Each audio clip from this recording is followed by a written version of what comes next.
அஸ்ஸலாமு அலைக்கும் வரஹ்மத்துல்லாஹி வபரகாத்துஹு. அல்ஹம்துலில்லாஹி ரப்பில் ஆலமீன். வஸ்ஸலாத்து வஸ்ஸலாமு அலா ரசூலில்லாஹி வ ஆலிஹி வ ஸஹ்பிஹி அஜ்மஈன்.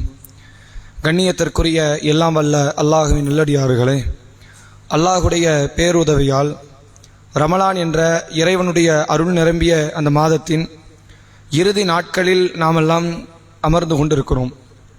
இன்னும் 1-2 நாட்களில் இந்த மாதத்தை நிறைவு செய்து அடுத்த ஆண்டு ரமலானை அடைவோமா மாட்டோமா என்பதை பற்றிய ஒரு புரிந்துணர்வு அற்ற நிலையில் நாமெல்லாம் இந்த மாதத்தை கடந்து கொண்டிருக்கிறோம். இந்த நேரம் ஒரு 15 நிமிடம் மிகாமல் ஒரு தர்பியத்தை எடுக்க வேண்டும் என்று நான் பணிக்கப்பட்டிருக்கிறேன். தர்பியத்து என்பதை பொறுத்தவரை நாம் எதை நோக்கி செல்ல வேண்டும் என்கிற அந்த பாதையை மீண்டும் நமக்கு நினைவுபடுத்தக்கூடிய ஒரு அடிக்கல் தான் தர்பியத். இஸ்லாமிய மார்க்கம் நம்மை என்ன நோக்கத்திற்காக வேண்டி இந்த உலகத்தில் அனுப்பியது என்பதை பல இடங்களில் நமக்கு நினைவுபடுத்துகிறது. நம்ம எல்லாருக்குமே தெரிந்தது, அல்லாஹ் நம்மை வணங்குவதற்காகத்தான் படைத்திருக்கிறான், தொழுகைக்காகத்தான் படைத்திருக்கிறான் அப்படிங்கிறது. இதுவெல்லாம் இதில் இருக்கக்கூடிய ஃபரா, அதாவது கிளைகள். தொழுகை என்பது இதில் ஒரு கிளை, நோன்பு வைப்பது என்பது இதில் உள்ள ஒரு கிளை. ஆனால் அடிப்படை ஆணி வேர் என்னவென்றால், இந்த உலகத்தில் இறைவன் கொடுத்த எந்த ஒன்றையும் அந்த இறைவனுக்காக இழக்க தயார் என்பதுதான் இதனுடைய ஆணிவேர். நபிமார்களை அல்லாஹ் அந்த விதத்தில் தான் அனுப்பினான். அதில் மிக பெரும் எடுத்துக்காட்டாக திகழக்கூடிய நபி இப்ராஹிம் அலைஹிஸ்ஸலாம் என்ற ஒரு தலை சிறந்த ஒரு ஏகத்துவ தியாகியாக திகழ்ந்த இப்ராஹிம் நபி, அவர் வாழ்க்கையை பற்றி அல்லாஹ் திருக்குரானில் சொல்கிறான், இதிபுத்தலா இப்ராஹிம ரப்புஹு பி கலிமாத்தின். இப்ராஹிமை அல்லாஹ் பல கட்டளைகளை கொண்டு சோதித்தான். எதனாலும் கொடுத்துக்கிட்டே இருப்பான், இதை செய் அதை செய், இப்படி எத்தனை பல கட்டளைகளை கொண்டு இப்ராஹிமை அல்லாஹ் சோதித்த போதும் ஃபதம்மஹுன்ன, அவற்றை அனைத்தையும் அவர் பரிபூரணப்படுத்தினார். யா அல்லாஹ், இது என்னால் முடியாது, இது என்னால் செய்ய இயலாது என்று அவர் விலகிக் கொள்ளக்கூடிய மனநிலையில் இல்லை. மற்றொரு வசனத்தில் இப்ராஹிம் நபியை பற்றி அல்லாஹ் சொல்லுகிறான். அல்லாஹ் ரப்புல் ஆலமீன் பேசும்பொழுது, இது கால ரப்புஹு அஸ்லிம், அவரிடத்தில் கட்டுப்படி என்று அல்லாஹ் சொன்னால், கால அஸ்லம்து ரப்பில் ஆலமீன், எப்படி கட்டுப்படணும்னு அவர் கேட்க மாட்டார், ஏன் கட்டுப்படணும் அவர் கேட்க மாட்டார், கட்டுப்பட்டா என்ன தருவேன்னு கேட்க மாட்டார், கட்டுப்படலைன்னா என்ன செய்வேன்னு கேட்க மாட்டார். கட்டுப்படு என்று சொன்னவுடன் அகிலத்தின் இறைவனுக்கு நான் கட்டுப்பட்டு விட்டேன் என்று சொல்லுவார். அப்படிப்பட்ட ஒரு தலை சிறந்த நபிமார்களில் ஒருவராக இருக்கக்கூடிய அந்த இப்ராஹிம் நபியினுடைய வாழ்க்கையில் இருந்து சில அடிப்படைகளை நாம் கற்றுக்கொள்ள வேண்டிய ஒரு நேரம் இது. ஏனென்றால் அல்லாஹ் தன் திருக்குரானிலே இவ்வாறு சொல்கிறான். சூரா தௌபா என்ற 9வது அத்தியாயம் 111வது வசனம் அல்லாஹ் பேசுகிறான். இன்னல்லாஹ இஸ்தரா மினல் முஃமினீன அன்ஃபுஸஹும் வ அம்வாலஹும் பி அன்ன லஹுமுல் ஜன்னா, முஃமின்களுடைய உயிரையும் முஃமின்களுடைய பொருளாதாரத்தையும் நான் விலை பேசிக் கொண்டேன்கிறான். உன் உயிரை எனக்கு தந்துரு, உன் பணம் காசு எனக்கு தந்துரு. பொருளாதாரம் என்று சொன்னால் அவன் கொடுத்த அருளையும் அது குறிக்கும். அப்போ நான் கொடுத்த அருளையும் நான் கொடுத்த உயிரையும் எனக்கு தந்துரு. பி அன்ன லஹுமுல் ஜன்னா, அதற்கு பகரமாக நான் உனக்கு சொர்க்கத்தை தரேன். நான் எதை தரேன்? உனக்கு சுவனத்தை நான் தருகிறேன். அது எப்படிப்பட்ட பூமி? நீங்கள் இங்கு மரணம் அடைந்து விடுவோமோ என்று ஒவ்வொரு நொடியும் நீங்கள் நினைப்பீர்கள். அங்கு நீங்கள் மரணத்தை அடைந்து விடவே மாட்டீர்கள் என்ற நம்பிக்கையில் நீங்கள் வாழ்வீர்கள். இந்த பூமியில் நோய் வந்து விடுமோ என்று நீங்கள் ஆசைப்படுவீர்கள், நினைப்பீர்கள். ஆனால் அங்கு எந்த விதமான ஆரோக்கிய குறைபாடு அற்ற நிலையில் அங்கு நீங்கள் வாழ்வீர்கள். இந்த பூமியிலே ஆடைகள் எல்லாம் அற்று போகும், இற்று போகும். ஆனால் அந்த பூமியில் எந்த விதமான குறைபாடுகள் அற்ற நிலையில் நீங்கள் வாழ்வீர்கள், துக்கமற்ற நிலையில் வாழ்வீர்கள். அந்த சொர்க்கத்தை நான் உங்களுக்கு தரணும்னா பகரமாக நீ எனக்கு என்ன தரணும்? உன் உயிரை எனக்கு கொடுத்துரு, உன்கிட்ட இருக்கிற எல்லா செல்வத்தையும் நீ எனக்கு கொடுத்துரு. அப்ப அல்லாஹ் மொத்தத்தையும் கேட்கிறான். அல்லாஹ் எதை கேட்கல? கொஞ்சத்தா, பாதியத்தா, முக்கால்வாசி தான் கேட்கல, மொத்தத்தை எனக்கு தந்துரு. நான் தருவதற்கு ஒவ்வொருத்தருக்கும் ஒரு சூழ்நிலைகளை அல்லாஹ் உருவாக்குவான். சிலருக்கு நேரத்தை கேட்பான், சிலரிடத்திலிருந்து செல்வத்தை கேட்பான், சிலரிடத்திலிருந்து பிள்ளைகளை கேட்பான், சிலரிடத்திலிருந்து சகிப்புத்தன்மையை கேட்பான்.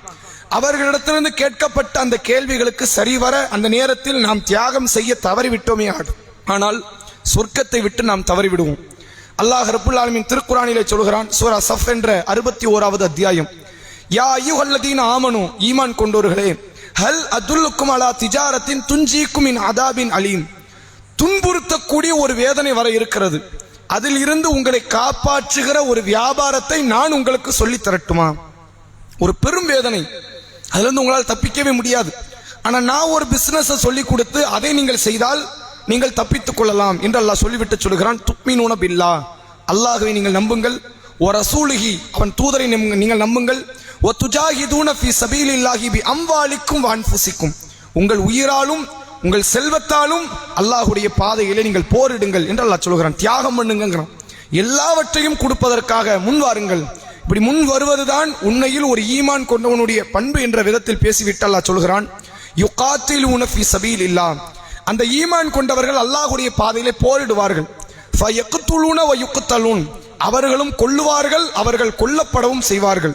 வஅதன் அலைஹி ஹக்கன் ஃபி தௌராத் வல் இன்ஜீல் வல் ஃபுர்கான், இதைத்தான் நாம் தௌராத்தில் விதியாக்கினோம், இன்ஜீலிலும் விதியாக்கினோம், வல் குர்ஆன், குர்ஆனிலும் நாம் விதியாக்கி இருக்கிறோம். வமன் அவுஃபா பி அஹதிஹி மினல்லாஹ், அல்லாஹ்வை விட உண்மை பேசக்கூடியவன் யாரும் இருக்கிறானா அப்படின்னு அல்லாஹ் கேட்கிறான். நான் ஒன்னு சொன்னா அதை கண்டிப்பா நான் தருவேன். நான் தராமல் உங்களுக்கு வாக்குறுதி மீறக்கூடியவன் கிடையாது.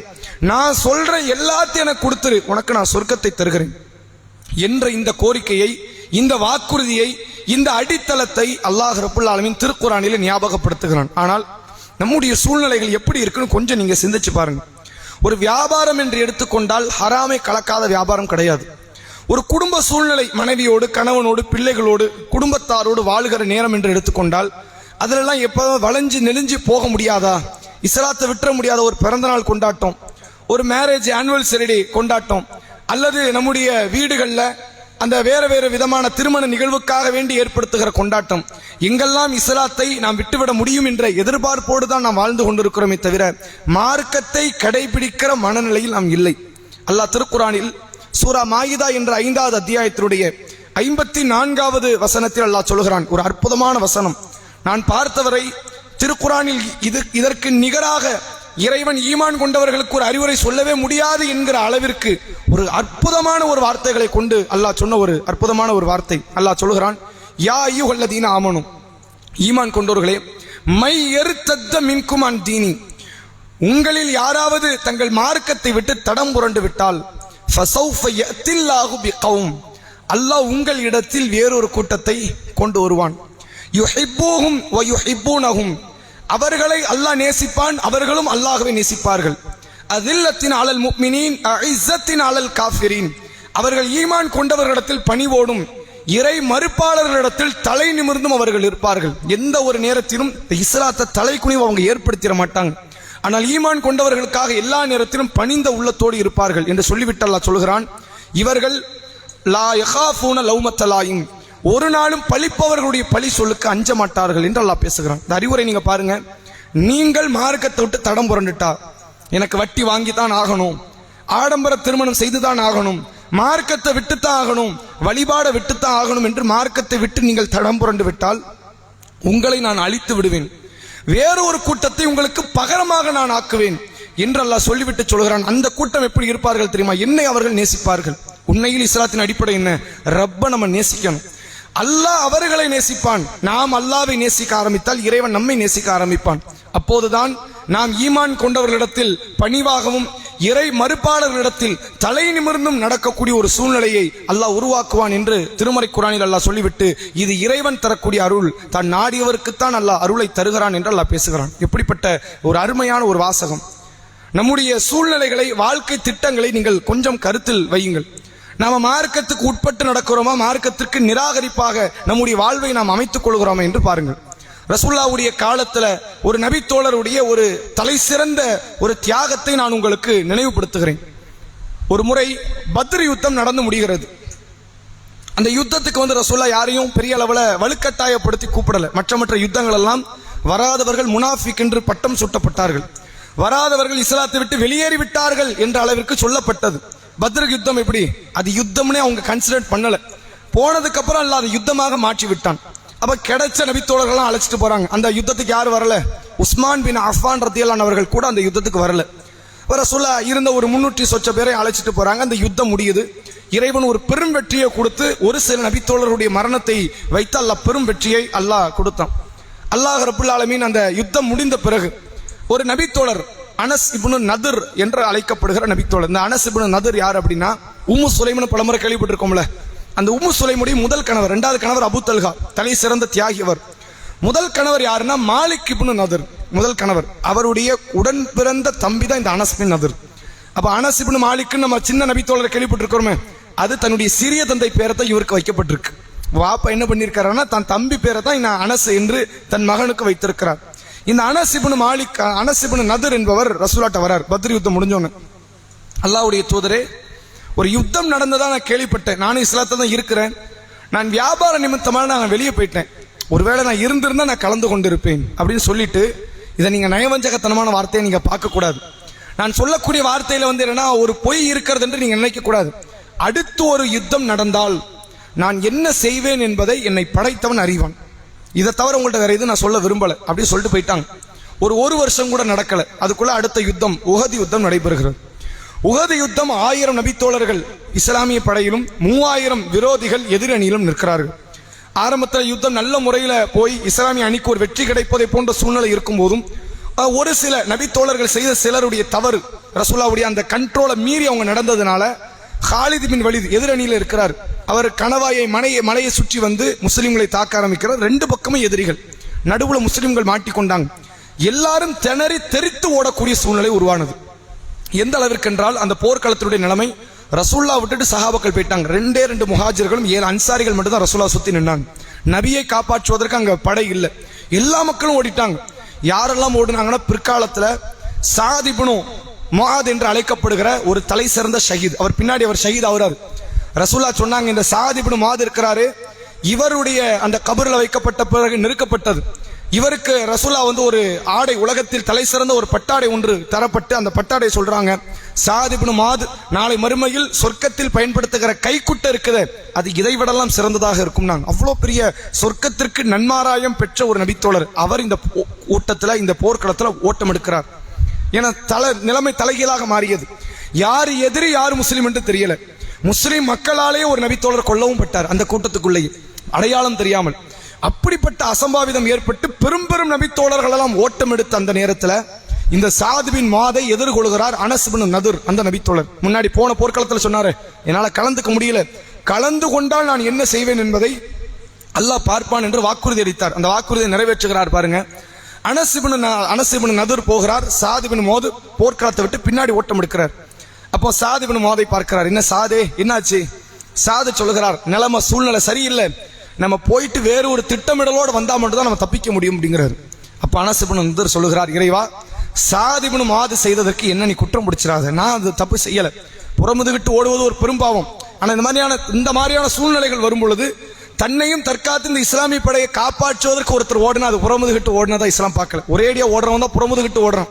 போயிட்டு கொஞ்சம் நிதானத்தை அடைந்து வரணும்னு எதிர்பார்க்கிறவங்க புறமுதுகிட்டு ஓடல. ஆனால் அனஸ் இப்னு நதர் சொல்லுகிறார், யா அல்லாஹ், இந்த சாது செய்ததற்கு என்ன நீ குற்றம் பிடிச்சிடாது அப்படின்னு சொல்லிட்டு சாதை பார்த்து சொல்லுகிறார், அந்த உஹது மலை இருக்கிறது, எதிரிகள் சூழ நிற்கிற அந்த உஹது மலை, அந்த உஹது மலையினுடைய அடிவாரத்தில் சொர்க்கத்தினுடைய நறுமணத்தை நான் கமழ்கிறேன்கிறார். சொர்க்க வாடை எனக்கு வீசுது, அங்கதானப்பா சொர்க்கம் இருக்கிறது, சொர்க்கத்தை எதிர்பார்த்து தானப்பா வந்தோம், அதை வந்துட்டு இங்க நின்று யோசிக்கலாமா, புறமுதுகிட்டு ஓடலாமா என்று நேரடியாக போர்க்களத்திற்குள் குதிக்கிறார். ஏராளமான எதிரிகளை வெட்டி வீசுகிறார். அந்த எதிரிகளாலேயே கொல்லவும் படுகிறார். போர்க்களம் முடியுது. சஹாபாக்களுடைய ஜனாசாக்களை எடுக்கிறாங்க. அனஸ் பின் நதரை தேடுறாங்க, காணல. அவருடைய மையத்தை கூட கிடைக்கல. பல பேர் கொல்லப்பட்டிருக்கிறாங்க. இதுல யார் அனஸ் பின் நதர் என்று தெரியவில்லை. அப்போது அனஸ் பின் நதருடைய சகோதரி மையத்தை பார்த்து முடிவு பண்றாங்க, இதுதான் என் சகோதரர் அனஸ் பின் நதர். ஏறத்தாழ 80க்கும் அதிகமான வெட்டு காயங்கள் உடல் முழுவதும் இருந்தது. ஈட்டி சூலாயுதத்தை கொண்டு, ஈட்டியை கொண்டு, மற்ற ஆயுதங்களை கொண்டு 80க்கும் மேற்பட்ட வெட்டு காயங்கள் உடல் இருந்தது. விரலில் இருந்த ஒரு மச்சத்தை வைத்து சகோதரி அடையாளம் கண்டு கொள்கிறார், இது என் சகோதரர் அனஸ் பின் நதர் தான் என்று.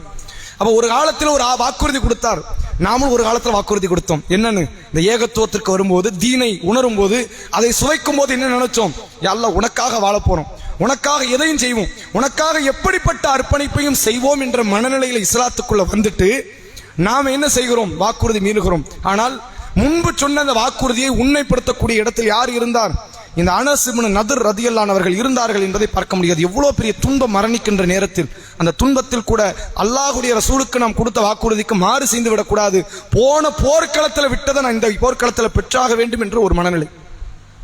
அதே போன்றுதான் ரசூலுல்லாஹ்வுடைய காலத்தில் இந்த பத்ர் யுத்தம் நடக்குது இல்ல, இந்த பத்ர் யுத்தம் நடக்கும் பொழுது ரசூலுல்லாஹ் முதல் அழைப்பு கொடுத்தது எப்படின்னா, வீட்டுக்கு ஒருத்தர் வரணும். அப்போ வாய்ப்பு இருக்கிற சூழ்நிலையில வீட்டுக்கு ஒருத்தர் முடிஞ்ச அளவுக்கு வாங்க அப்படின்னு கூப்பிடுறாங்க. 2 நபித்தோழர்கள் ஒரு குடும்பத்துல தந்தையும் மகனும் இருக்கிறார். தந்தை மகனுக்குள்ள சண்டை. என்ன சண்டை அப்படின்னா, நீ போன சண்டை இல்ல, நான் போறேன், நீ வீட்டை பார்த்துக்க. வாப்பா சொல்றார். மகன் சொல்லுகிறார், இல்ல வாப்பா, எனக்கு அதுல விருப்பம் கிடையாது, நான் போறேன், நீங்க இருந்துக்கங்க அப்படிங்கிறாங்க. சரி, 2 பேரும் சண்டையிட்டு கடைசியாக முடிவு, சீட்டு குலுக்கி போட்டு முடிவு எடுப்போம். யாரு பேர் வருகிறதோ அவர் தான் போர்க்களத்துக்கு போகணும், மற்றவர் வீட்டில் இருக்கணும்னு முடிவெடுக்கிறாங்க. தந்தையின் பேரும் எழுதப்படுகிறது, மகனின் பேரும் எழுதப்படுகிறது, சீட்டு குலுக்கி போடப்படுகிறது. வாப்பா சீட்டு எடுக்கிறார். எடுத்து பார்க்கிறாரு. பார்த்துட்டு சொல்றாரு, மகனே எனக்கு ஒரு வாய்ப்பு கொடுங்கிறாரு. என்ன அர்த்தம்? மகன் பேர் வந்திருக்கு, மகன் தான் போர்க்களத்துக்கு போகணும். வாப்பா மகன்கிட்ட கெஞ்சுறாரு, மகனே எனக்கு ஒரு வாய்ப்பு கொடுறா, நான் போறேன் போர்க்களத்துக்கு. ஒருவேளை அல்லாஹ் அதுல எனக்கு ஒரு பெரிய நன்மை தருவான். ரசூலுல்லாவால் அழைக்கப்பட்ட முதல் கட்ட போர்க்களம், நான் போறேங்கிறார். மகன் சொல்கிறார், தந்தையே, இது அல்லாத வேற எதை நீங்க கேட்டிருந்தாலும் நான் கொடுத்திருப்பேன். நீ என்கிட்ட பணம் காசை கேளுங்க, சொத்து பத்து கேளுங்க, எதை கேட்டிருந்தாலும் நான் கொடுத்திருப்பேன்.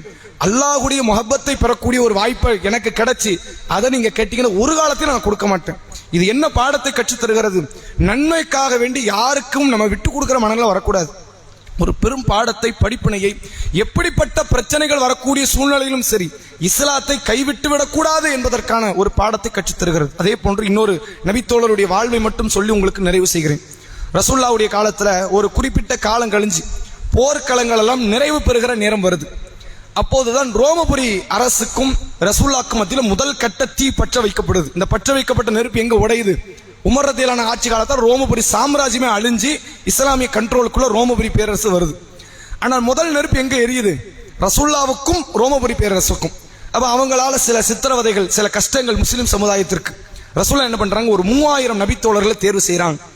அந்த 3000 நபித்தோழர்களுக்கு தலைவராக ஸைத் ரலியல்லாஹு அன்ஹு அவர்களை, தனது வளர்ப்பு மகன் ஸைதை தலைவராக போட்டு, நீங்க தான் தலைவர்.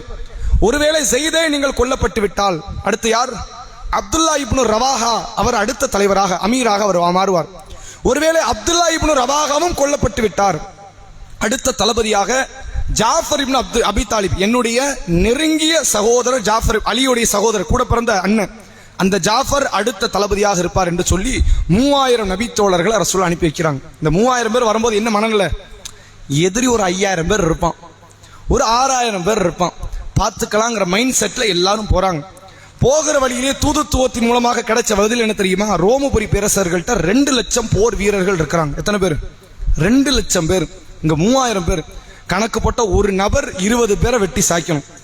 ஒரு நபர் 20 பேரை கொண்டால் மட்டும்தான் அந்த போர்க்களத்தில் வெற்றி கிடைக்கும். இல்லைன்னா என்ன கிடைக்கும்? தோல்விதான் கிடைக்கும். அந்த மனநிலையில சஹாபாக்களுடைய உள்ளத்துல ஒரு பயம் கலருது. நம்ம என்ன செய்யலாம்?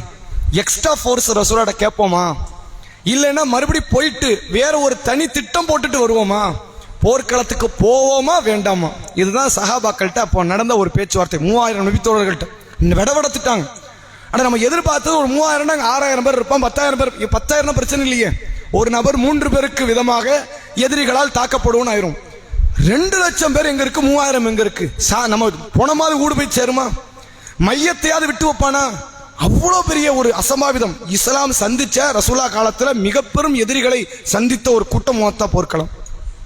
ரசூல் ஸல்லல்லாஹு அலைஹி வஸல்லம் அவர்கள் சொன்ன போதனை அடிப்படையில் சென்ற அந்த அமீர்கள், அதுல அப்துல்லா இப்னு ரவாஹா 2வது கலீஃபாவா இருந்தார்ல, 2வது தளபதியாக அவர் எழுந்து மக்கள்கிட்ட உரை நிகழ்த்த ஆரம்பிக்கிறார். மக்களே, நீங்களாம் எதை தேடி வந்தீங்கன்னு கேட்கிறார். ஃபர்ஸ்ட் கேள்வி, நீங்கள் எல்லாம் எதை தேடி வந்தீர்கள்? அல்லாஹ்வுடைய பாதையில மௌத்தை அல்லவா தேடி வந்தீங்க. இப்ப அது கிடைக்குமேனு பயந்துகிட்டு இருக்கீங்களா? உங்களுடைய மனநிலை என்னன்னு கேட்கிறாங்க. அல்லாஹ்வுடைய பாதையில மௌத்தை தான் எதிர்பார்த்து வந்தீங்கன்னா செத்தா சாகுறோம், ரப்பிடத்துல நம்ம இருக்க போறோமா இல்லையா என்று சொல்லி மீண்டும் அந்த நபித்தோழர்களுக்கு ஆகிரத்தை பற்றிய சிந்தனை ஊட்டுகிறார், ஒரு தளபதி செய்கிறார். அந்த மக்கள் மறுபடியும் பார்க்கிறாங்க, என்ன ஆனாலும் சரி இந்த போர்க்களத்தை ஒரு கை பார்க்காம ரசூலுல்லாவை சந்திக்க கூடாது என்று போர்க்களத்திற்குள் இறங்குகிறார்கள். ரசூலுல்லாஹ் எதிர்பார்த்த மாதிரியே, ரசூலுல்லாஹ் இங்க இருந்துகிட்டு லைவ் டெலிகாஸ்ட் மாதிரி நபி அவர்கள் கவுண்டர் கொடுக்கறாங்க. கமெண்ட்ரி சொல்றாங்க, ஸைத் அவர்கள் இஸ்லாமிய சேனையினுடைய படையின் கொடியை தாங்குகிறார், ஸைத் கொல்லப்படுகிறார், அடுத்த சேனையின் படை யார் தாங்குகிறார்? அப்துல்லா இப்னு ரவாஹா தாங்குகிறார், அவரும் கொல்லப்படுகிறார். அடுத்ததாக தளபதியாக யார் வருகிறார்? ஜாஃபர் இப்னு அபி தாலிப் அவர்கள் வருகிறார்கள், அவரும் கொல்லப்பட்டார் அப்படின்னு சொல்லிட்டு ரசூலுல்லாஹ்வுடைய கண்ணில் இருந்து அப்படி கண்ணீர் வடியுது. என்ன காரணம்னா, ரசூலுல்லாஹ்வுக்கு தன் குடும்பத்தில் ரொம்ப நெருக்கத்துக்குரியவர் ஜாஃபர், அபு தாலிபினுடைய மகன் ஜாஃபர். அபு தாலிப் ரசூலுல்லாஹ்க்கு எவ்வளவு பிடிக்கும், தான் பெரிய அப்பாவை. அந்த பெரியவாப்பா இஸ்லாத்துக்கு வரல. பெரியவாப்பாவோட 2 பசங்களும் இஸ்லாத்துக்கு வந்துட்டாங்க. ஒருத்தர் ரசூலாக்கு மருமகன். அந்த ஜாஃபரோட ரொம்ப வருஷம் ரசூலாவோட இருக்க முடியல. ஏன்னா ஆரம்பத்தில் அவங்க ஹிஜ்ரத் செய்து எங்க போயிட்டாங்க? அபிசீனியாவுக்கு போயிட்டாங்க. பல ஆண்டுகள் அபிசீனியால இருந்து இப்பதான் சில மாசத்துக்கு முன்னாடி வந்திருக்கிறார் ஜாஃபர். ரசூலா ஜாஃபரை சந்திச்சு அவரோட வாழணும்னு ஆசைப்பட்ட அந்த ஜாஃபர் கொல்லப்பட்டு விட்டார். கண்ணீர் வடித்த நிலையில சொன்னாங்க ரசூல்லா, அடுத்து இஸ்லாமிய சேனையினுடைய கொடியை ஹாலித் பின் வலீத் அவர்கள் தாங்குகிறார். அல்லாஹ் அவர் வாயிலாக இஸ்லாத்தினுடைய அணிக்கு வெற்றியை தருகிறான். 2 லட்சம் போர் வீரர்கள், பல ஆயிரம் பேர் அங்கு கொல்லப்படுகிறார்கள். அவன் பார்த்து விடவெடுத்து ஓடிட்டான். என்றைக்கு அல்லாஹ்வின் மீது ஒரு அசைக்க முடியாத ஒரு நம்பிக்கையும் மரணத்தின் மீது ஒரு எதிர்பார்த்த ஒரு ஆசையும் இருக்கிறதோ, இந்த இஸ்லாமிய சாம்ராஜ்யத்துக்கு எதிர 2 லட்சம் அல்ல 2 கோடி பேர் வந்தா கூட எதிர்கொண்டு நிற்க முடியும். அல்லாஹ் அந்த பாடத்தை காட்டுறான் இல்லையா? நபி வாழ்க்கையிலே அல்லாஹ் காட்டுறான். நபி அவர்கள் சொன்னார்கள், மக்களே, ஒரு காலம் வரும், உணவு தட்டை தேடி மிருகங்கள் எப்படி வந்து சாப்பிடுகிறதோ அப்படி நீங்கள் உங்களை தேடி இஸ்லாமிய விரோதிகள் உங்களை அடித்து பிடுங்கி சாப்பிடுகிற ஒரு காலம் வரும். நாங்கள் சொல்லுவோம், ஒரு காலம் வரும். நீ நினைச்சுக்கிட்டு இருக்க, உன்னை பார்த்து நீங்க பயந்துகிட்டு இருக்கிறான், அப்படியே முஸ்லீம் வரான்டா, நம்ம கற்பொழுக்கத்துக்கு மாற்றம் பண்ணிடக்கூடாது, அடி பின்னிடுவான், மது அருந்திடக்கூடாது, அடி நொறுக்கிடுவான் அப்படின்னு ஒரு காலத்தை நபி அவர்கள் விதைச்சிருக்கிறாங்க. முஸ்லீம் தலைவர்கள் வருகிறார்கள், முஸ்லீம் உம்மத்து வருகிறது என்றால் அங்கு வழிப்பறி நடக்காது. ரசூலா உருவாக்குனாங்க.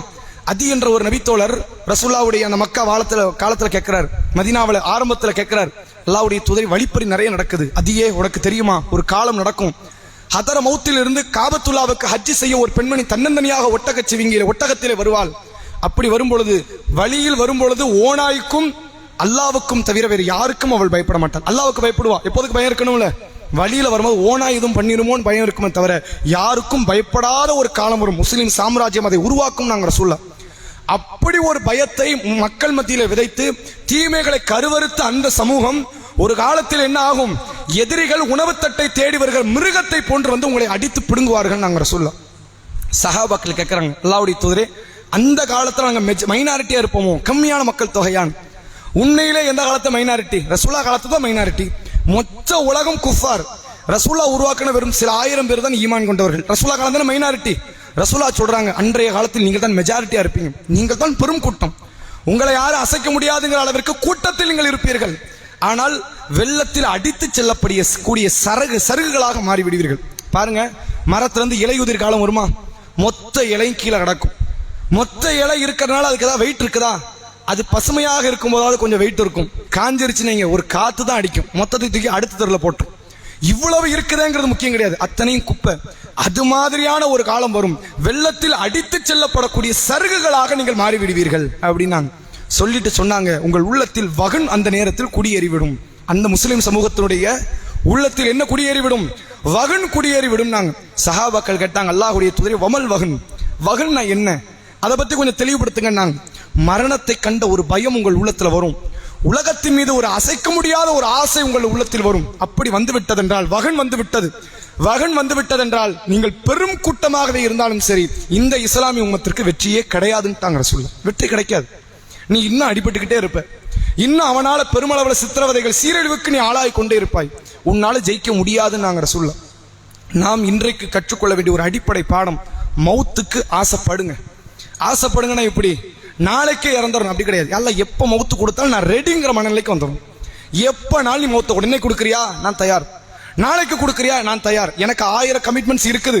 எனக்கு இப்போ சடங்கான பிள்ளைங்க இருக்குது, நான் கட்டி கொடுக்கணும், என் பிள்ளைங்களை படிக்க வைக்கணும், என் மனைவிக்கு ஒரு நல்ல லைஃப் ஸ்டைலை நான் உருவாக்கி கொடுக்கணும், வீடு கட்டிக்கிட்டு இருக்கிறேன், கன்ஸ்ட்ரக்ஷன் ஒர்க் போய்கிட்டு இருக்கு, அதை முடிக்கணும், வியாபாரத்தை இப்போ தான் ஆரம்பிச்சிருக்கிறேன், அந்த தொழிலை நல்லபடியாக பிக்கப் ஆக்கணும். எனக்கு 1008 கமிட்மெண்ட்ஸ் இருக்கலாம், அதெல்லாம் நீ பார்த்துக்க. இன்னைக்கு இப்போது சொன்னால் நான் மரணிக்க ரெடி என்ற மனநிலையை நம்ம என்னைக்கு உருவாக்குகிறோமோ அப்படி உருவாக்கிய பொழுது இருக்கிறது, அந்த நேரம் இஸ்லாமிய சாம்ராஜ்யத்திற்கு ஒரு பெரும் வெற்றியை அல்லாஹ் தருவான். பதிர்களத்தில் இருந்து ஒவ்வொரு யுத்த களத்திலும் சஹாபாக்கள் போகிற மனநிலை என்ன? எனக்கு மௌத்து இன்னைக்கு வந்துராதான் எதிர்பார்த்து போவாங்க. நான் இன்னைக்கு செத்தர மாட்டேனான்னு போவாங்க. எனக்கு அல்லாஹ் என்னுடைய ஹயாத்தை இன்றையோடு முடிச்சிட மாட்டானான்னு போவாங்க. அப்படி போகும்போது நமது உள்ளம் தூய்மையாகும், நாவுகள் தூய்மையாகும், செயல்கள் தூய்மையாகும். நல்ல ஒரு முஸ்லிமாக வாழ வேண்டும் என்றால் நாளைய வரக்கூடிய மரணத்தை இன்றைக்கு வர வேண்டும் என்ற மனநிலையில் இருங்கள். இப்ப வந்தாலும் நான் ஏற்றுக்கொள்கிறேன் என்ற மனநிலைக்கு மாறுங்கள். மரணத்தை கண்டு என்றைக்கு நாம் அஞ்சுகிறோமோ அன்றைக்கு இந்த இஸ்லாத்தினுடைய நடைமுறையை விட்டு வெளியேறுகிற சூழ்நிலைக்கு தள்ளப்படுவோம். கொரோனாவுடைய காலத்தில் நடந்த ஒரு சம்பவத்தை பாருங்க. ஒரு கப்பல் ஒரு நாட்டிலிருந்து வேறொரு நாட்டிற்கு பயணப்படுகிற பேசஞ்சர்ஸை, அதாவது அங்க வரக்கூடிய மக்களை எல்லாம் அழைத்து செல்லக்கூடிய ஒரு கப்பல். அந்த கப்பல் கிளம்பும் போது கொரோனா சின்னதாக பரவ ஆரம்பிச்சிருக்கு சீனால இருந்து. அந்த கப்பல் வேறொரு நாட்டுக்கு போறதுக்கு சில மாதங்கள் இடைவெளி எடுத்தது. அந்த மாசத்துக்குள்ள பல நாட்டுக்குள்ள எல்லா நாட்டுக்குள்ளேயும் கொரோனா பரவிருச்சு. எல்லாம் லாக்டவுன் போடுறோம், யாரும் உள்ள இன்கமிங் இனி அவுட் கோயிங் எதுவும் கிடையாதுன்ட்டான். இந்த கப்பலை கரையேற்ற விடலை. அந்த வேறு ஒரு நாட்டில் துறைமுகத்தில் கப்பலை கரையேற்ற முடியாது, நீங்க கொஞ்ச நாள் சுத்துங்க, எங்களால் உங்களை ஏற்றுக்க முடியாது. பல நாடுகள் இப்படி நிராகரிச்சிருச்சு. அப்படி நிராகரித்தது என்ன, ஃபிளைட்னா உள்ள இறக்கி தான், அவனுக்கு வேற வழி கிடையாது, நீ சுத்திக்கிட்டே இருங்க, எவ்வளவு நாள் சொல்ல முடியும், கப்பல் நீ உள்ள வந்துடாத அப்படின்னு சொல்லி சில நாடுகள் நிராகரித்ததுனால அவங்களுடைய பயணம் இன்னும் ஒரு சில மாதங்கள் தொடர ஆரம்பிக்குது. அப்படித்தான் ரமலான் மாதம் வந்துச்சு. கொரோனா ரமலான் வந்துச்சுல, அந்த ரமலான் மாதம், அந்த ரமலான் மாதத்துக்கு முன்னாடி அந்த கப்பல் வந்துட்டு ஒரு பெரும் புயல் காற்றால் சூழப்பட்டேன்னா அது அந்த மாதிரியான பயணம் இருக்குது. விமான பயணத்தை விட மோசமானது கப்பல் பயணம். அது எந்த நேரத்தில் நமக்கு மௌத்தை கொடுக்கலாங்கிற மாதிரி ஒரு மோசமான பயணம்.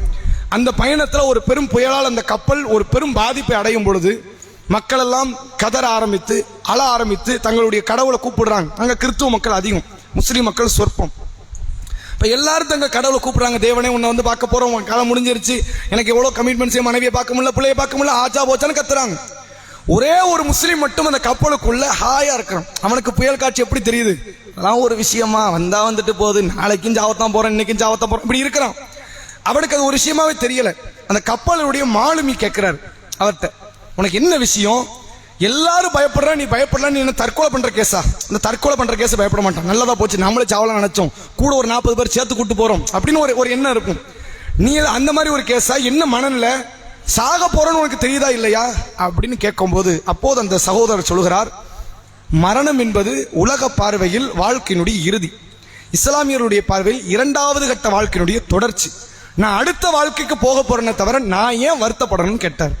அந்த மனிதருக்கு ஒரு பெரிய மாற்றம், மனமாற்றம். அந்த மாலுமிக்கு, என்னடா இப்படி ஒரு தத்துவத்தை சொல்ற, சாவதானடா என்று நாங்க படிச்சிருக்கிறோம், நீ இன்னொரு வாழ்க்கையின் ஆரம்பம் நீ என்ன புதுசா சொல்ற, நீ உன்னுடைய மார்க்கத்தை சொல்லு, உன் குரானை தான் வாங்கி படிக்கிறார். கப்பல் கரையிறங்குவதற்கு முன்பாக ரமலான் மாதத்தினுடைய நோன்பு நோற்றவராக அந்த மாலுமி இஸ்லாத்தை ஏற்றுக்கொள்கிறார். எதுல பாடம், எதுல படிப்பின, நம்ம மரணத்தை என்னைக்கு வந்தாலும் ஏற்கிற மனநிலைக்கு வாங்க. நாம இந்த கமிட்மெண்ட்ஸை நாம முடிவு பண்ண முடியாது, இந்த கமிட்மெண்ட்ஸை நாம கம்ப்ளீட் பண்ணவும் முடியாது. எந்த மிஷனையுமே கம்ப்ளீட் பண்ணிட்டு மௌத்தாக நினைச்சா அப்படி நடக்கவே நடக்காது. ரசூலுல்லாஹ் அல்லாஹ் கிட்ட கையேந்திராங்க. இறுதி நேரம் ஆயிஷா நாயகியினுடைய நெஞ்சின் மீது தலை வைத்துக் கொண்டு கேட்டார்கள், லா இலாஹ இல்லல்லாஹ் இன்னலில் மௌத்தில சக்கராத் அல்லாஹும்ம ரஃபீக்கில் ஆலா. இதான் ரசூலுல்லாஹ் சொன்ன கடைசி வேர்டு, கடைசி வார்த்தைகள். என்ன சொன்னாங்க, வணக்கத்திற்குரியவன் அல்லாஹ்வை தவிர வேறு யாரும் இல்லை, மரணத்திலே பல வேதனைகள் இருக்கிறது, அல்லாஹும்ம ரஃபீக்கில் அலா, இறைவா உயர்ந்த நட்போடு என்னை சேருன்னு சொல்லி கையை கூட கீழே இறக்கல, ரூஹ் பிரிக்கப்பட்டு விட்டது. எந்த ஒன்றுமே இந்த உலகத்துல கம்ப்ளீட் ஆகணும்னு நினைக்காதீங்க. தொழுகை கம்ப்ளீட் ஆகாது. குர்ஆன் ஓதிருப்போம், மூடி வச்சிருக்க மாட்டோம். ஒரு வேலையில ஈடுபட்டிருப்போம், வேலையை முடிச்சிருக்க மாட்டோம். வீடு கட்ட ஆரம்பிச்சிருவோம், வீட்டு கட்டி முடிச்சிருக்க மாட்டோம். கம்ப்ளீட் ஆகாம தான் அல்லாஹ் இந்த துன்யா விட்டு நம்மளை கூப்பிடுவான். நபி அவர்கள் இப்னு உமரை அழைத்து சொன்னார்கள், குன் ஃபித் துன்யா கஅன்னக கரீப வ ஆபிரு சபீல். இப்னு உமரே, உலகத்தில் வாழும்போது ஒரு வழிப்போக்கனை போன்று வாழு. எப்பனாலும் நமக்கு டிக்கெட் கிடைக்கும், ஓடிடும். ஏதோ ஒரு இடத்துக்கு போறோம், இங்க இருந்து நம்ம சவுதிக்கு போறோம், சில நேரத்தை வந்து என்ன பிளைட்டை மாத்தி விடுவாங்க, ஸ்ரீலங்கால இறங்கி அங்கிருந்து பிளைட் மாறுங்க. ஸ்ரீலங்கா நம்ம வர வேண்டிய இடமா, போக வேண்டிய இடமா, தங்குற இடமா, ஒண்ணும் கிடையாது. வந்து உட்கார்ந்து ஏர்போர்ட்ல உட்கார்ந்துகிட்டே இருக்கணும். அடுத்த பிளைட் நமக்கு எப்பன்னு சொல்றானோ ஏறி போய்கிட்டே இருக்கணும். அப்படிப்பட்ட உலகம் தான் நாம வாழுகிற அந்த துன்யா. நாங்க ரசூலுல்லாஹ், நான் ஒரு வழிப்போக்கன், நான் போய் சேர வேண்டிய இடம் எங்கேயோ இருக்குது, அந்த சேர வேண்டிய இடத்துக்காகத்தான் நான் முயற்சி செய்யணுமே தவிர இங்க இருக்கிற இடத்துக்கு நான் முயற்சி செய்தால் நான் ஒரு முட்டாள்தனமான ஒரு காரியத்தில் ஈடுபடுகிறேன். இந்த படிப்பினையை, பாடத்தை சஹாபாக்கள் தெளிவர படித்ததன் காரணத்தினால் தான் அவர்கள் தலை சிறந்தவர்களாக இருந்தார்கள். அதை கரெக்டா படிக்கல, நம்ம நினைச்சிட்டோம் சொர்க்கம் கிடைக்கும், சொர்க்கம் கிடைக்கும், சொர்க்கம் கிடைக்கட்டும், சொர்க்கம் மட்டும்தான் வேண்டும் என்ற மனநிலையில் இருந்தார்கள். துன்யால நாளைக்கு கூட நான் மரணிக்க தயார். நீங்க நாளைக்கு மௌத்தாக தயார்னா இன்னைக்கு இஷால பயபக்தியோட தொழ ஆரம்பிப்பீங்க. நாளைக்கு நான் மரணிக்க தயார் என்றால் இன்றைக்கு உங்கள் பிரார்த்தனை பரிசுத்தமாக மாறும். நாளைக்கு நான் மரணிக்க தயார், நாளைக்கு ஃபஜர் கூட எனக்கு வேண்டாம் அப்படிங்கிற மனநிலையில் நீங்கள் இருந்தால், அதற்கு முன்பு என் மௌத் ஆகலாம் என்று மனநிலையில் இருந்தால் இன்றைக்கு உங்களுடைய வார்த்தைகள் எல்லாம் பரிசுத்தமாக மாறும், உங்கள் செயல்பாடு பரிசுத்தமாக மாறும். அதனால் தான் உமர் ரத்தியல்லாஹு அவர்கள், அவர் எப்போது பயான் நிகழ்த்தினாலும் சரி ஒரு வார்த்தையை சொல்லுவார், காலையை அடைந்தால் மாலையை நீ எதிர்பார்க்காது, எனக்கு மகரிப்பு வரும் நினைக்காது, நீ மகரிப்பு தொழுவேன்னு நினைக்காது, நோன்பு வச்சிட்டியா எனக்கு இஃப்தார் வரும்னு கூட நினைக்காது, நீ மகரிப்பை அடைகிறாயா மறுநாள் காலை நீ வரும் எதிர்பார்க்காது. நம்ம அதை எதிர்பார்க்கலைன்னா அதுக்கான கமிட்மெண்ட்ஸை கொஞ்சம் யோசிப்போமா. எனக்கு நாளைக்கு காலையில இல்லைன்னா நான் ஏன் அடுத்த வருஷம் என் புள்ள கல்யாணத்தை பத்தி நான் இப்ப யோசிக்கணும்? எனக்கு தான் நாளைக்கு காலையில இல்லையே, எனக்கு நாளைக்கு காலையில் இல்லைன்னா நான் ஏன் கன்ஸ்ட்ரக்ஷனை பத்தி யோசிக்கணும்? எனக்கு நாளைக்கு காலையில் இல்லைன்னா அடுத்த மாசம் வரக்கூடிய சரக்கை பத்தி, அதுக்கு நான் கொடுக்கக்கூடிய ஊதியத்தை பற்றி நான் ஏன் யோசிக்கணும்? எனக்குத்தான் நாளைக்கு காலையில் இல்லையே, இன்றைய நாளினுடைய பாவ மன்னிப்பை பத்தி தான் நான் யோசிக்கணும். இஸ்லாமிய மார்க்கத்தில் தெளிவரை இருந்து அடுத்த நாள் நமக்கு இல்லைங்கிற மனநிலையில் நாம் வாழ்வோம். எப்போதுமே மரணத்தை ஒரு கணம் நேசிக்கக்கூடிய இடத்துல, அது நம்மிடத்தில் வந்துவிட்டால் ஒரு பரிசுத்தமான நிலையில் நாம் மௌத்தாகக்கூடிய இடத்தில் இருக்கணும். நபி அவர்கள் சொன்னார்கள் ஒரு நேரம், மன் அஹப்ப லிகா அல்லாஹ் அஹப்பல்லாஹு லிகாஅஹு, மன் கரிக லிகா அல்லாஹ் கரிகல்லாஹு லிகாஅஹு. யார் அல்லாவை சந்திக்க ஆசைப்படுகிறார்களோ அவர்களை சந்திக்க அல்லாஹ் ஆசைப்படுகிறான். யார் அல்லாவை சந்திப்பதை வெறுக்கிறார்களோ அவர்களை சந்திப்பதை அல்லாஹ் வெறுக்கிறான். ஆயிஷா நாயகி கேட்கிறாங்க, அல்லாஹ்வுடைய தூதரே, எங்கள யாரு தான் மௌத்தை விரும்புவாங்க? மௌத்துக்கு முன்னாடி அல்லாஹ் பார்க்க முடியுமா? அல்லாஹ்ட்ட பேச முடியுமா? அப்ப நாங்கள் மரணத்தை வெறுக்கிறோம், அல்லாவை சந்திப்பது வெறுத்த மாதிரி ஆயிடுச்சா இல்லையா அப்படின்னு கேட்கிறாங்க. ரசூலுல்லாஹ் சொன்னாங்க, அது எல்லாருமே வெறுக்கிறது தான், அது கிடையாது. மரணிக்கிற அந்த கடைசி நொடி பொழுது இருக்குது, நம்முடைய உடலின் ரோமங்கள் எல்லாம் சிலிர்த்து நிற்கும், பார்வைகள் நிலைக்குத்தி நிற்கும், உயிர் பிரிகிற நேரம் தான் என்பதை உணர்ந்து கொள்வான். அந்த நேரத்தில் அந்த அடியான் என்ன நினைக்கணும் தெரியுமா? ஓரளவு சேர்க்க வேண்டிய சேர்த்துட்டோம், இந்த துன்யால வாழ்ந்தது போதும், உடனடியா நம்ம ஆகரத்துக்கு போகணுங்கிற சிந்தனை வந்துச்சு, நீ கரெக்டா வாழ்ந்திருக்கிற. அப்போது அல்லாஹ்வுடைய அந்த குத்திரத்தை பார்க்கிற நேரத்துல நம்ம சரியா வாழாம இருந்துட்டோமே, யா அல்லாஹ் எனக்கு இன்னும் கொஞ்சம் காலத்தை நீட்டித்தா, உன்னை நான் சந்திக்க விரும்பலன்னு சொல்றானே, அன்றைக்கு அவனுடைய கதை முடிந்தது, அவன் வாழ்க்கை தவறாக வாழ்ந்து விட்டான் என்று சொன்னார்கள். இந்த துன்யாவுடைய மோகத்தில் உள்ளவனை பார்த்து நம்ம ஏமாந்துடக்கூடாது. அவன் அப்படி இருக்கிறான், இவன் இப்படி இருக்கிறான், அவன் பெரிய இடத்துல இருக்கிறான், அவன் சிறிய இடத்துல, நமக்கு தேவையே கிடையாது. நபியே அல்லாஹ் திருக்குரானிலே சொல்கிறான், அதாவது அல்லாஹ் ரப்புல் ஆலமீன் பேசுகிறான், உலகத்திலே காஃபிர்கள் சொகுசாக தெரிவார்களே அவர்களை பார்த்து நீங்கள் ஏமாந்து விடாதீர்கள் என்று அல்லாஹ் சொல்கிறான். அவங்க எப்படி இல்லாம சொகுசா இருப்பாங்க, அதை நீ பார்க்காத. நீ எதை பார்க்கணும்? ஈமானையும் மார்க்கத்தினுடைய அடிப்படையும் நாளை மறுமையினுடைய சொர்க்க இருப்பிடத்தையும் தான் பார்க்கணும். அதை நீங்க பாருண்டாங்க. நான் ரசூலுல்லாஹ் ஒரு முறை சஹாபாக்களுக்கு உரை நிகழ்த்தும் போது, உஹது யுத்தத்தில் கொல்லப்பட்ட நபித்தோழர்களுக்கு 8 ஆண்டுகள் கழித்து ரசூலுல்லாஹ் ஜனாசா தொழுகை வைக்கிறாங்க. ஜனாசா தொழுகை வச்சுட்டு திரும்பி நின்று ரசூலுல்லாஹ் பயான் பண்ண ஆரம்பிக்கிறாங்க, மக்களே நான் இப்போது கௌசரை பார்த்துக்கிட்டு இருக்கிறேன், என் கண்ணு முன்னாடி கௌசர் தெரியுது, தொலை தூரத்தில் இருக்கிற கௌசர் அல்லாஹ் என் கண் முன்னாடி காட்டிக்கிட்டு இருக்கிறான். ஒரு நாள் வரும், நான் கௌசர்ல நிற்பேன், நீங்க என்ன சந்திக்கிற நேரம் வரும், என்ன சந்திக்கிற வரைக்கும் பொறுமையா இருங்கன்னாங்க. எப்போ வரைக்கும்? மவுத்து வரைக்கும் இல்ல, நீ என்ன கௌசர்ல பார்க்கிற வரைக்கும் நீ பொறுமையாகிரு, பொறுமைக்கு மாற்றமாக நீ நடந்து விடாது என்று நபி அவர்கள் சொன்னார்கள். அதை உணர்ந்து எல்லா நிலையிலும் மார்க்கத்தை கடைபிடிக்கக்கூடிய இடத்தில் இருப்போம். அல்லாஹ் ரப்புல் ஆலமீன் நம் அனைவருக்கும் அதற்குரிய தௌஃபீக்கை தந்தருள் புரிவானாக. வாஹிர் தஅவானா அல்ஹம்துலில்லாஹி ரப்பில் ஆலமீன். அஸ்ஸலாமு அலைக்கும் வரஹ்மத்துல்லாஹி வபரகாத்துஹு.